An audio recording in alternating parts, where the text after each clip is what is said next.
work of the animal and then physical labor of human. And meeting efficiency under those two circumstances, I think it's really impossible. Less than 3% of beekeepers in North America are small beekeepers. Less than 3%. Less than 3%. And Wow. the issue there is you have all these big trucks that are packed with millions of bees, and those are moved from one coast to another coast. The bees are stressed. The pathogen spillover is happening from honeybees to wild and native bees. And understanding all of that, unfortunately, you get a new perspective on how to look into this industry. On the other hand, we as a company and the founding team, including myself, are always oriented towards finding solutions. We are looking at the problem and we are looking at the difficulties of the problem, not to point fingers, but rather to sit down and facilitate a discussion and facilitate solutions that would be able to help us to change the industry.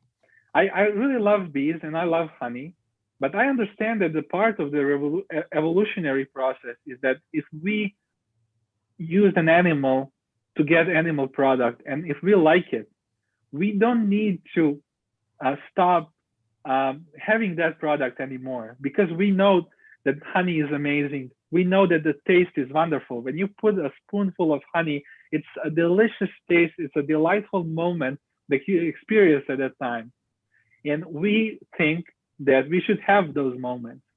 But understanding that each and every action that we make is influencing our planet and our survival on this planet makes us really think, how can we win through all these ideas and habits, how to win to have the product, and also how to win to save the planet. So we believe that 10 billion people in 2050 should eat honey as we eat it today, just us to produce that honey in a sustainable way that will help us to maintain our beautiful planet. Because until today, we don't have any other planet that we can easily move there and start a new life. And understanding that if we keep our mindset in old times, defending actions from the old times, we are just delaying the actions that we would need to do, and that's saving this planet. So I think, we clearly have heard this story, when the bees are no longer there, 4 years, 5 years later, we'll no longer be on the planet either, because they are so crucial for pollination. I think people sort of know that, but I don't know whether they really know the impact of it. 4 years. Do you agree with that statement? I've read it a couple of times in various places, but I think you have a little bit of a nuance on that, don't you? Yeah, it's an interesting statement. People say that Einstein said that, even though we weren't able to find hard evidence knowing that Einstein said that. I wouldn't say that maybe it's 4 years, because I was really curious about that exact number. Mm-hmm. I think it was just, I think that number was taken to show the seriousness of the situation. But I would definitely argue that if bees would disappear, if we would reduce the biodiversity of bee species, that we would definitely be left out of many favorite food that we have, and that we would definitely not be able to enjoy in the scenery, nature that we can still enjoy today. Bees are such an intelligent species. There was a study recently saying that bees are actually able to recognize different puzzles. Even though their brain is really tiny, bees are able to be trained. I also read some studies about some military in the Western world able to train bees to find, to detect mines, landmines. So understanding how these tiny creatures are really, really, really amazing and important makes us really to think about them in another perspective. The biggest challenge of our niche of the industry of the food production is that if you're advocating for eating plant-based or cell-based meat, or advocating for consuming dairy or other milk that's not coming from the animals, it's much easier to show people this emotional connection. You just play a video of a cow playing soccer or football, and you can see that people can easily attach to that. But on the other hand, people are not that attached to bees because they cannot see them in a way that could be appealing to them. A lot of people are afraid of bees because they will sting them. A lot of people are in general afraid of insects. But I need to reassure you that there's an amazing beauty in those creatures. Imagine how scared they are when you approach them. Imagine how scared they are when they want to sting you, understanding that sting is taking their life. It's unbelievable, and I'm really obsessed with bees, and I'm really studying about the principles. They work together, they collaborate, they communicate, they have this dance when they want to show to each other how can they find food. That's really amazing. So we as a company believe that rather than just putting out there a new technology, a food innovation, and an amazing product, we believe that we are a mission-driven company that will present bees how they are, that will teach the people why should all of us love the bees and care about them, and how can we eat this amazing product that they made for us, but now capable as an advanced civilization to produce it with science so that we can keep these creatures alive. Wow. Kartika? Yeah, I was really interested in your State of Bees report, Darko, where you'd said bees, honeybees can carry and transmit up to 20 viruses, is that correct? 6 parasites and 4, if I'm not mistaken, bacterial and fungal pathogens? Exactly. So what does that mean? As humans, for us, what does that mean? How does that affect us?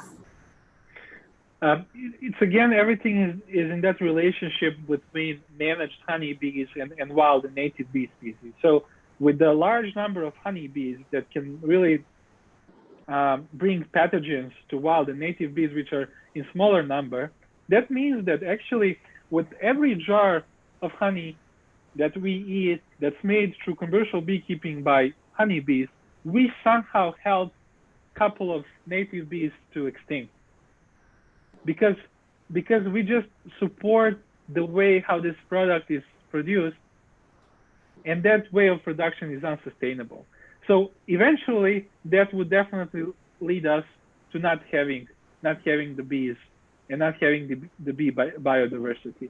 So we are really looking into that. Especially, there are a lot of new reports coming up here in California, where especially bumblebees are very jeopardized with this pathogen spillover. I think it's, sometimes civilization needs to get fit within, it needs to, sometimes this fit between the advancement of civilization, the consciousness, and some problems needs to be aligned so that people can understand. So as I mentioned, I really don't expect people to know everything.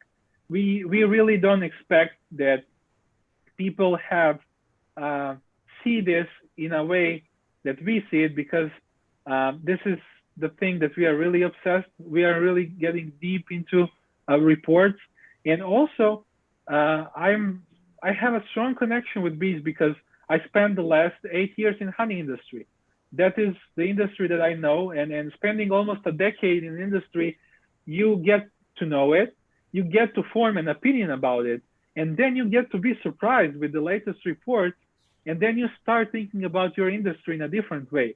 So I also had a personal evolution of my thought in terms of honey and bees, and therefore I really don't expect that people would know this, and that is why there is MeliBio, and that is why my co-founder Aaron Schaller and I decided to really put a spotlight on this topic, and inspired by all these amazing companies that are taking care of other animals. We were really inspired by them. When we saw what one Impossible Food did, what one Beyond Meat, Just, or other leaders of their industries, we were really inspired because we said, hey, there's a movement happening. There's a movement that is that has one single thing in common, and that is opening the consciousness of the customer, understanding that there are other perspectives to what we were told that is the case, and also empowering people that with every purchase you make a vote. Every time you buy either an egg or a plant-based egg, you are making a vote, and your vote goes either to the conscious future that is kind, sustainable, and possible for everyone, or your mind is still not open and you are still not aware and conscious. And that's okay, because people that don't understand the industry are yet to get to know the industry. Because I believe this movement that we created in terms of producing our favorite animal products without animals, this is probably, this will, I believe in the human history, probably a couple of 100 years from now, this moment in time that we are having this podcast will be seen as a revolutionary part of the humankind history, when we took science in order to help us to survive, while we also thought about our future generations of humans and also animals and nature that we live alongside. Oh, so well put, Darko. So well put, I must say. I mean, clearly the passion is there, right? I mean, and it's interesting that you spent 8 years in the bee, the honey industry, and sort of went through an evolutionary process yourself to sort of change your perspective on them, which is not many people go through that journey. I mean, people go through an industry and sort of exit and retire there. But I think that the light bulb's going, and then that awakening that has happened in you is certainly inspiring, and motivating, for sure.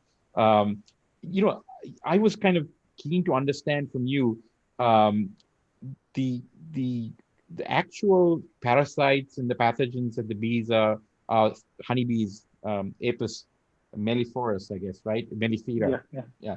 Mellifera are spreading. Those are bee pathogens, right? This is not bees running around giving people COVID. No. Okay, We haven't. Just so that I know that to be true, but I just want to make sure nobody in the audience gets concerned.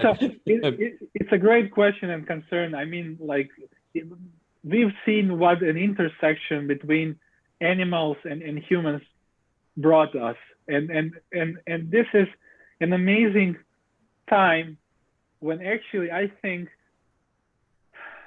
this year was, and it's still very difficult.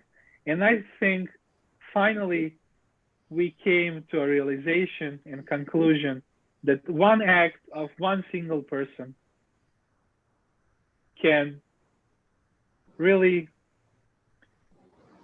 it's so difficult, it's so difficult when one person or a couple of people can affect creating of this, what was created. And this is, we've always, when we were kids, we were taught in school that there's this like polarized world where a couple of people have their fingers on the buttons of the mass destruction.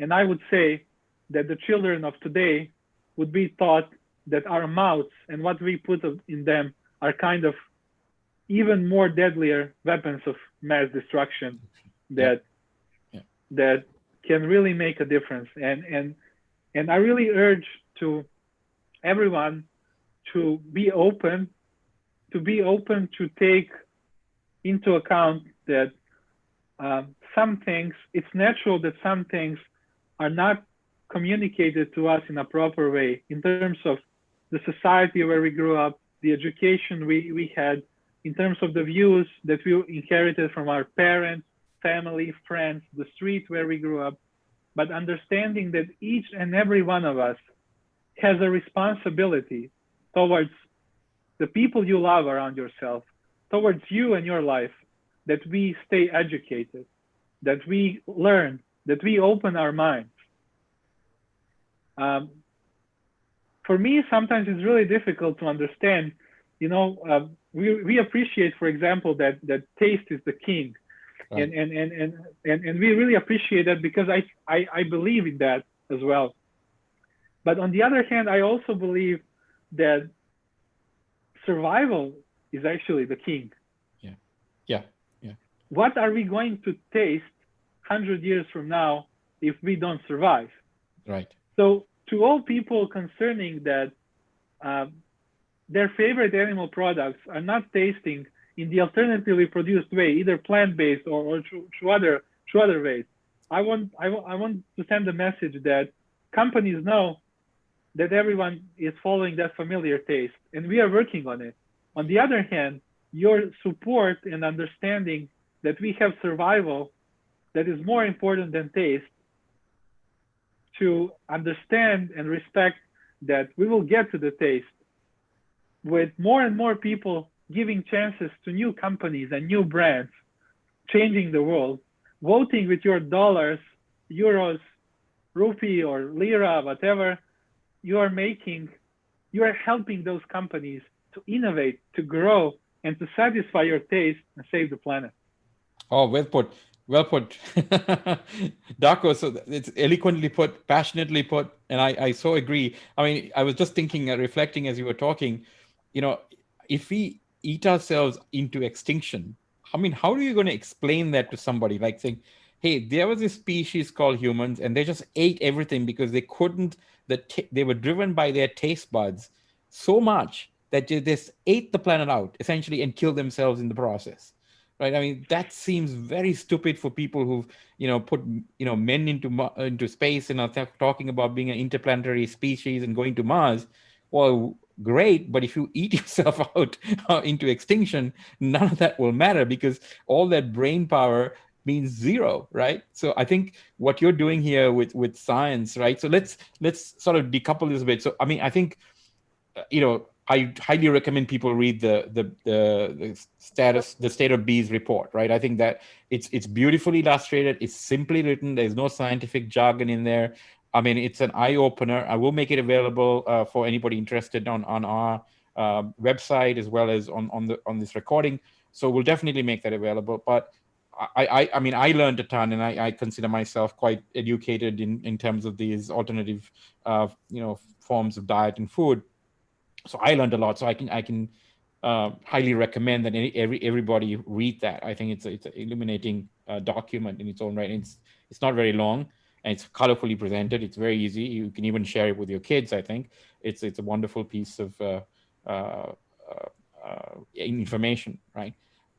So let's just switch gears a little bit. I know that you have an answer, and the answer is actually making the honey without the bee. So I guess in this whole process is that I guess the bee takes nectar from flowers and other things, and then through a process transforms it into honey.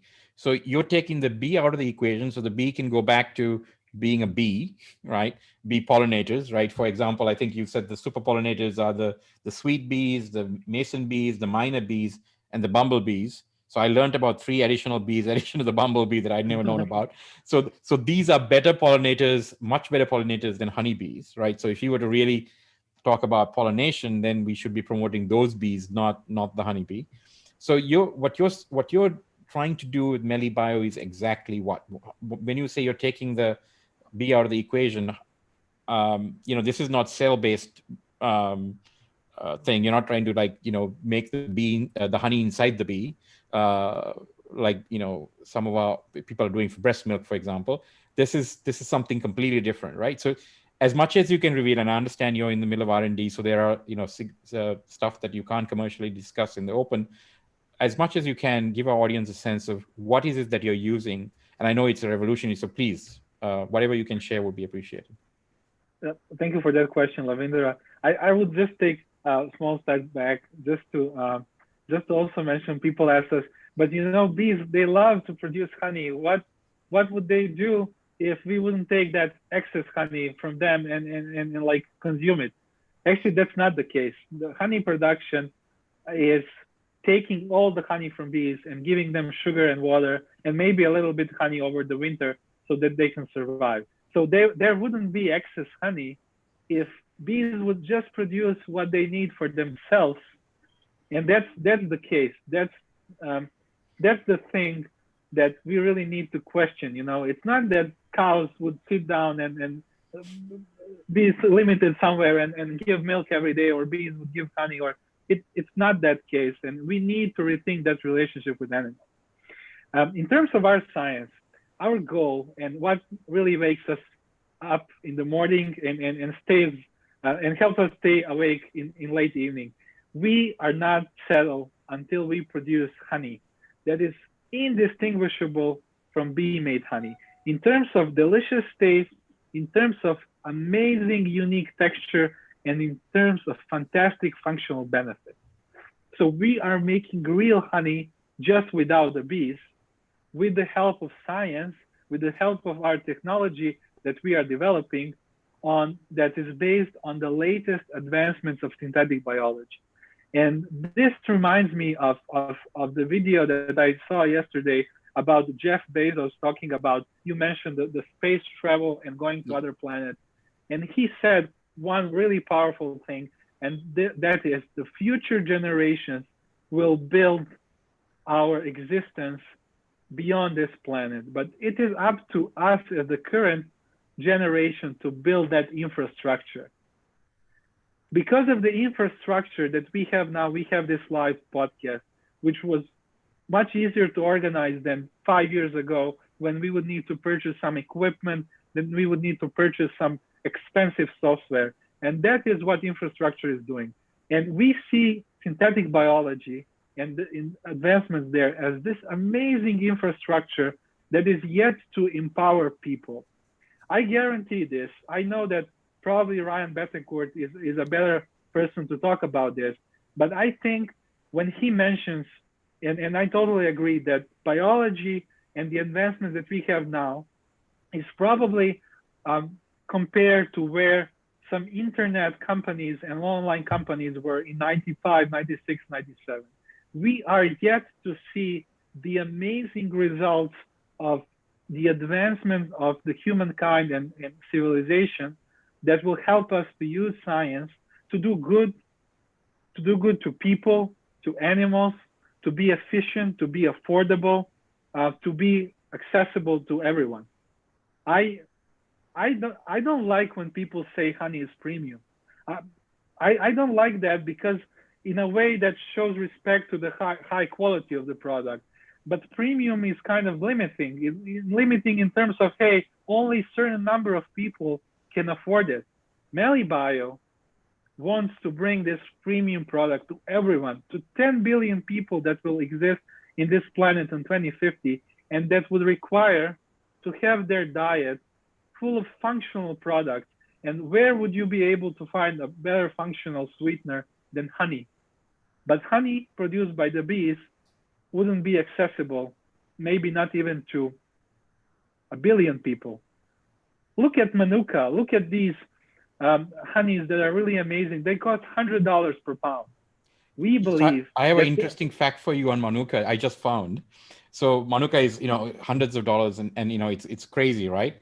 But I found this statistic just today that says that officially New Zealand, which is where Manuka honey is mostly produced, officially produces 1,700 tons of Manuka honey a year. Officially, again, official number, 10,000 tons of Manuka honey are sold everywhere in the world, including 1,800 tons in the UK alone. So obviously, this is not Manuka that people are buying, right? For hundreds of dollars. No, people are buying blends. Yeah, it's counterfeit and it's adulterated, right? So, yeah. People are buying blends of wildflower honey and Manuka. Right. And this is really unfortunate, because we are living in a big lie, and that's realizing how unaware we are. We have all these people, when we publish something on LinkedIn, they approach us with their comment, are you crazy making honey without bees? honey without bees is not honey, you know, bringing all these things up. And I just tell them, hey, the honey that you're buying, there's a big chance that you're not actually either buying honey or buying the type of honey that you're buying. So this is the true reflection of ignorance of knowledge that unfortunately is widespread. Yeah. And again, not pointing fingers, because pointing fingers is just living living in the moment that you don't appreciate that can change. Being part of the solution is living in the present, realizing and hearing all these feedback and comments and providing solutions. And we know that we as a company, my co-founder Aaron and I, we are sharing this story equally with the same passion on every investor call that we are having, on every media call with people, and living this mission of ours is really a gift that we were given, and we're happy because of that, because we know that the big things that are happening started small and started with a couple of people, and seeing the community that we are having here in Bay Area, getting the support from Cell Valley Labs, Ryan Betancourt, Big Idea Ventures, Andrew D. Ive, these amazing progressive people. It's we really feel that not even that sky is the limit, that there's no limit, because there could not be a limit in goodness, in creating something positive, and in finding solution that doesn't damage anyone, including, and I'm happy to say, including about the current beekeepers, because we believe that no one needs to feel like that some solution is putting them out of business. We can help bees in many ways. Instead of putting beehives, we can put bee hotels and motels for bee species in our backyard. We can plant trees. We can look what Oatly is doing with converting all these dairy farms into plant-based farms. We always have solutions. We always, if we want to, we can always find a way so that the evolution and the progress is humane.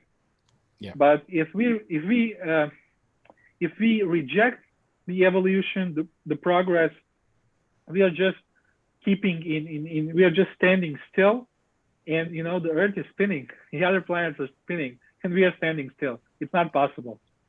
So just a point of clarification, if I may, Karthik, I know you have a bunch of questions as well. So synthetic biology is what? I mean, I know you're not a scientist, your co-founder is. Tell us, I mean, why do you think it's going to be so revolutionary? What is synthetic biology? Is this, you know, sort of genetic modification? I mean, you know, what, in a simple way, you know, not too long, but just a simple explanation of what is synthetic biology. I'm very fortunate to be a CEO of a scientific company and not being a scientist myself. And I think that fortune comes from my deep belief in sharing education and sharing knowledge. So I always tend to see myself as the bridge between people that are not scientists and scientists. Also, I'm fortunate that my co-founder is a very unique scientist who is able to communicate parallelly in terms of scientific language and also talking simple language to people that are not scientists, such as myself. So how I see synthetic biology and how I would like to translate it to people all around the world. Synthetic biology is, I think, in one, a beautiful hardware and software that is empowering us to build things that are efficient, that are kinder, that are healthier, that are more scalable. It is literally, if you see the last 20 years and what technology helped us from the transportation to communication and business, synthetic biology is going to provide similar or even better infrastructure for our nutrition, for our health, for our favorite food, beverage products, favorite pharmaceuticals, things that will help us live healthy longer, and that would help us to explore how we as a species can step up on the next level of the evolution. So this is like essentially using a biological component, whether it's a fungi or yeast or bacteria or whatever, in the middle. You sort of program it, or you put an input, for example, let's say sunlight, and from the other side comes out protein, like a protein product or medicine or something, right? I mean, it's essentially biology working as technology. Am I oversimplifying that? You are not oversimplifying, in my opinion, because I think approaching people with the language they would understand would actually help them to look into this industry in a different way. From time to time, I hear these saying, "Hey, it's the people in white coats and they're mixing something in the lab." As long as we want to have the approach, it's some people in white coats mixing something, that will increase the gap. And the words that you're using and that I believe I'm using is actually closing that gap and empowering people to understand that biology is in our hands. That is really important to know. Biology is in our hands, and biology is something that we should and we will use for our good, because this is a powerful tool. This is something that will be written in the history of humankind, and something that helped us step up. And coupled with engineering and technology and that mindset, it will help us to utilize it in a proper way. It's really interesting when you started talking about producing honey without the bees, right? But I'm also wondering what happens then to the byproducts that we get from honey, like beeswax and mead, and I think there's royal jelly and all of that other stuff. So does MeliBio plan to get into that space as well, or? There are 220 types of honey, main types of honey. So we as a startup definitely believe in focus. Focus in early stage makes or breaks the startup. So we are definitely looking into honey at this moment, and we are looking into how can we be really efficient there, and how can we meet our goal to launch our product end of next year. So we know the other products are there. I think we've seen synthetic beeswax being produced. Some of the other products that are coming from bees that are fantastic, we haven't seen. We don't know what will happen with them. I mean, definitely there will be solutions.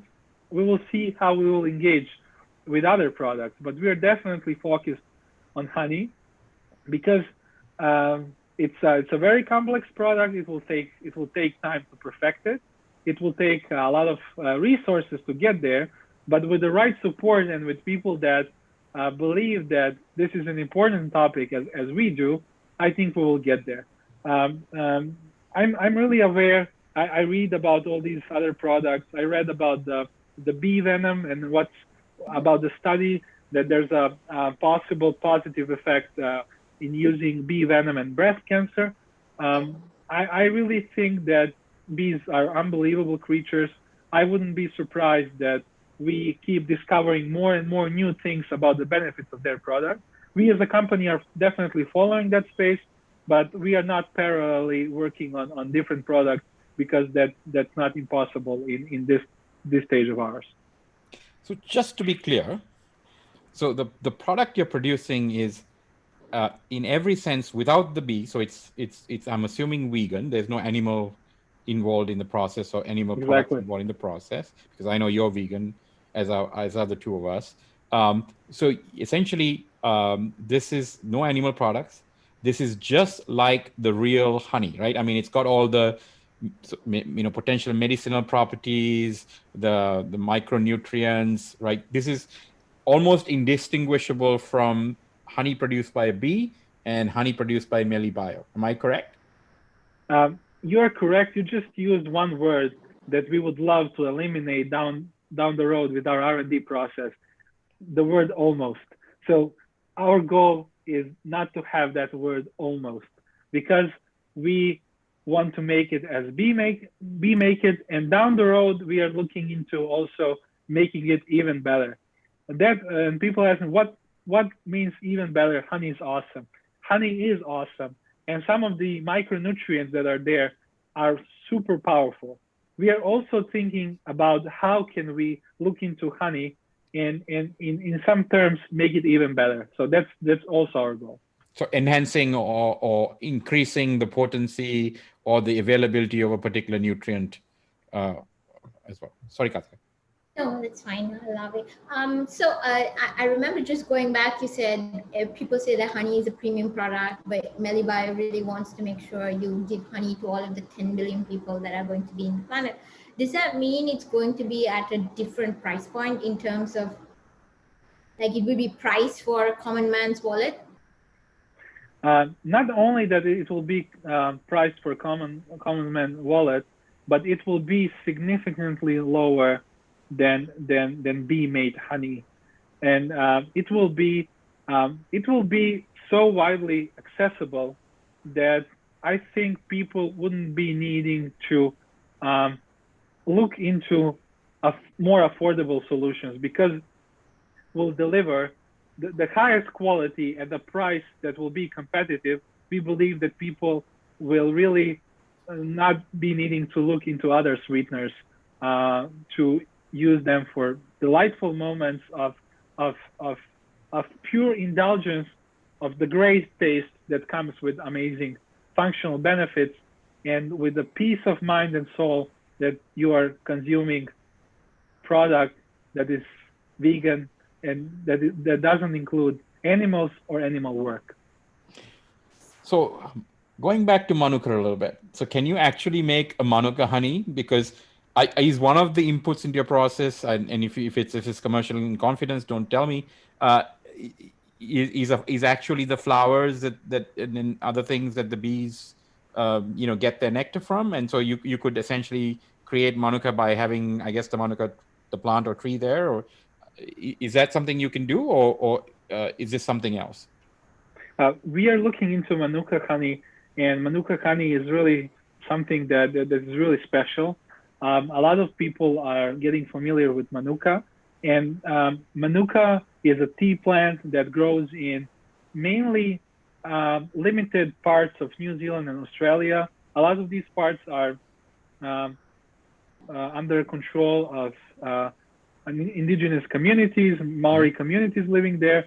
So the production is very limited. Manuka has several aspects because it's really awesome. We are looking at those different aspects, and I definitely see MeliBio having our solution down the road in terms of making our product to be the powerful as Manuka honey. Manuka honey has these amazing benefits. I also argue that buckwheat honey is great, and other types of honey. There's a little bit of also promotion done with Manuka, which was done fantastically by the government of New Zealand and some of the companies there. But I would say that to your question, I definitely believe that everything is possible to be built, because understanding the magnitude of the infrastructure we have today, I don't see that something is impossible. 6 or 7 years ago, if you would told someone, hey, we would produce dairy milk without cow, 7 years from now, they would say that you're crazy. And now look at Perfect Day.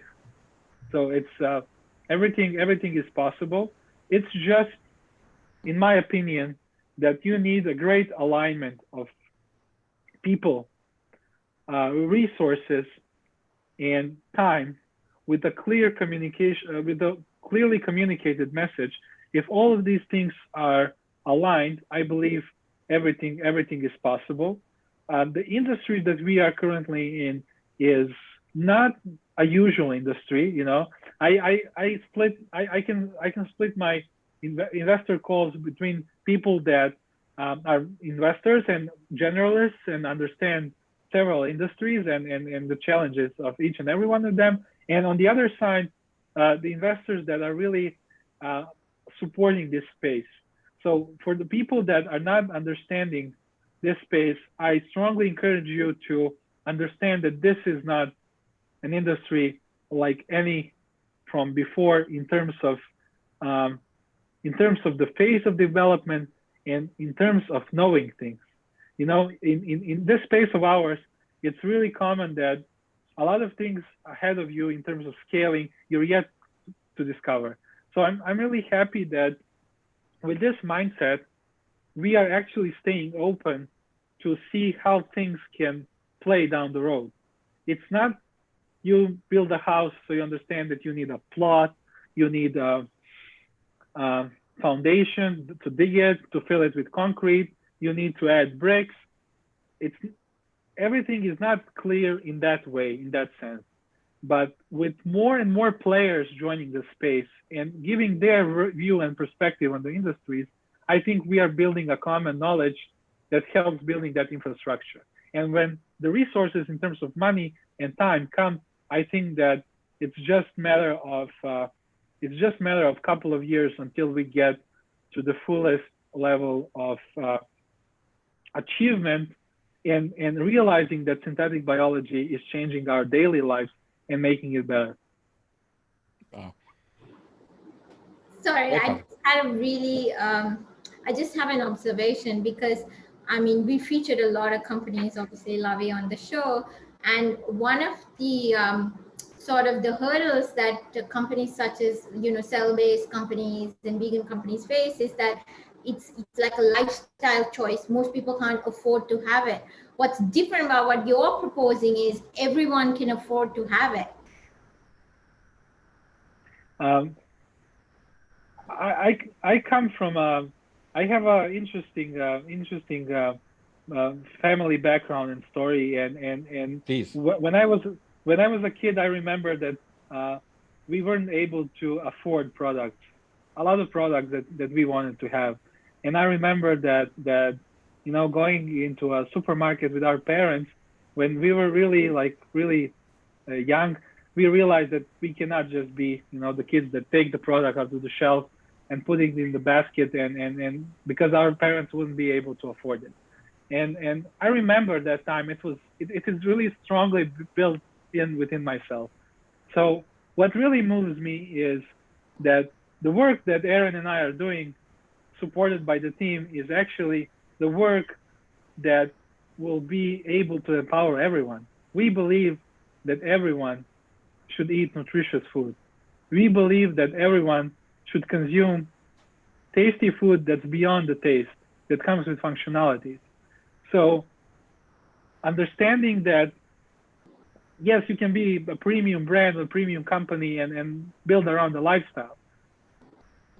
I believe that our lifestyle is that we don't want to see any other kid that is not able to have access to food that is tasty and nutrition, because if we succeed and there are still people that are hungry, that success was nothing, in my opinion. Wow. Thank you for sharing that sort of personal aspect and the motivation behind that. I mean, that's, it explains a lot of the passion that I think both Karthik and I are feeling on this conversation today. I mean, it's incredible. So actually what I'm seeing, and I don't know whether the investors are saying this, and I hope they are, we usually have a few investors watch our podcast on a regular basis, is that you're not just, this is not only about making honey without bees. This is actually potentially, you're going after the sweetener market, right? I mean, this could be, you could change the entire sort of industry of everything from stevia to sugarcane to, whatever else out there, right? Fructose, all of that stuff, corn syrup, all of that could really be a potential, potentially disrupted, if not from this sort of particular honey that you're making, but it could also be the fact that once you've cracked honey, which is like the premium and the hardest sweetener to produce with all of its functional nutrition, you could make any kind of sweetener, I assume, through the same process, by just moving various synthetic bioprogram parameters. I'm not, maybe I'm talking too much there, but yeah, I mean, I see this as a huge game changer. Just not about honey anymore. This could be about something way bigger than that. I'm sure you're thinking along the same lines. Lavindra, thank you for bringing that up. We, as a company, we see this better future coming for bees and for humans, and we see it, and as we imagine it today, we are building it. So we know where we want to get. We know the world that we want to build. In that time span of 10 or 15 or 20 years, things change. Companies pivot. Companies try new products. We really stay open-minded, but we stay humble and focused what we are doing in the next 5 years, and we know what we are doing. So definitely, what wakes us up is the positive impact that we are making on everyone. With the great people, we will make great things, because founding team is key and is crucial, but it is not enough. Amazing teams, amazing companies have thousands of or dozens of thousands of people working on making things better. And we believe that from day one, MeliBio is built to be that company that will attract positive people, kind people, people that understand that they will one day leave this world. And at that moment, it wouldn't be that important if they made 3x or 300x, but they would know that what they did is that they helped this world to be a better place for themselves while they're here, and for the future generation that they're leaving behind. Perfect place to end, Darko. If I don't want to even add to that, because I think that's a beautiful sort of cherry on the top for what this discussion has been. Kartika, do you agree? Absolutely, like spot on. So we're going to leave it there so that you get the last word in on that one, because that was a beautiful way to stop today's conversation. Thank you again, Darko, for taking the time and sharing your vision, your passion. It's just been a humbling experience to listen to you. Completely inspirational, and we wish you the very best of luck in your race. We'll hopefully spread the word as much as we can on our channels, but all the very best. Please keep in touch with us. Love to have you back when you can maybe share a little bit more about the process in some detail, and hopefully one day we will taste your honey. Thank you so much. Thanks again. Darko, thank you so much. Thanks, Darko.